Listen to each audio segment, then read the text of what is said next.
polio still exists. For decades, we've been tirelessly working to eradicate this virus, and we've come incredibly close. Take a look at this graphic. Since 1988, we've eliminated over 99% of cases, thanks to organizations like Rotary. Now, only 2 countries still have cases of wild polio. So why should we care when the numbers are so low and isolated? Polio, or poliomyelitis, is a highly infectious viral disease that can affect the brain and spinal cord, causing paralysis. Children under 5 are at the highest risk, but anyone who is unvaccinated remains vulnerable. In the 1980s, hundreds of thousands were paralyzed by polio. Today, only a small number are. But polio isn't just about these paralytic cases.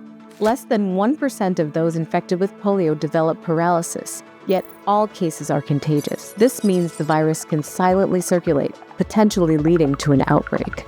To eradicate polio, we need to track and monitor the virus through a process called surveillance. We flew to India to find answers in a country that in just recent history eliminated wild polio, to talk with Sunil Bahl at the World Health Organization.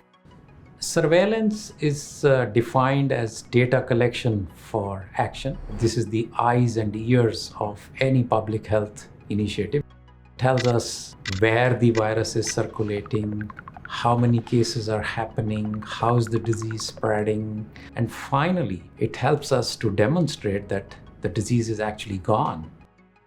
Southeast Asia region was certified polio-free on 27th March 2014. However, the polio virus is still lurking around, and there is a risk of an importation. Because polio anywhere is a risk everywhere, surveillance continues. Polio only infects humans and lives in human intestines and waste. So surveillance is conducted in 2 ways: indirect testing through wastewater and direct testing of individuals. Direct testing involves testing any child with acute flaccid paralysis, or AFP, which could be a sign of polio.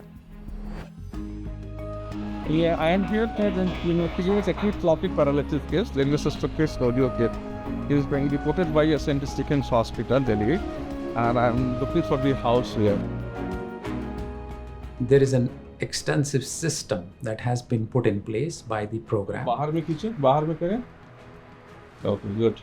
in which every child who has acute flaccid paralysis is detected, reported, and investigated. This is the AFP processing room wherein we receive the stool samples from acute flaccid paralysis patients. Get around 40 to 50 samples every day. This local lab is one of 146 labs in 92 countries. Altogether, these labs test over 200,000 AFP samples a year to rule out polio. If polio is ever found, it undergoes genetic sequencing. Like all viruses, wild polio evolves. By tracing its genetic lineage, we can determine where it likely came from and the best response. So there are 3 types of polio viruses. They have what we call as families. As we mount our immunization response, the expectation is that the families will go down. So there are type 1, type 2, and type 3. And each of these viruses is a disease in itself. And 2 of these diseases have been eradicated globally. 2 diseases are down, and the positive trends in our worldwide fight continue. In the past decade, the genetic diversity of polio type 1 has been steadily shrinking, bringing us closer to complete worldwide eradication. I mean, there's no reason why it should not be eradicated. And I know it's going to happen.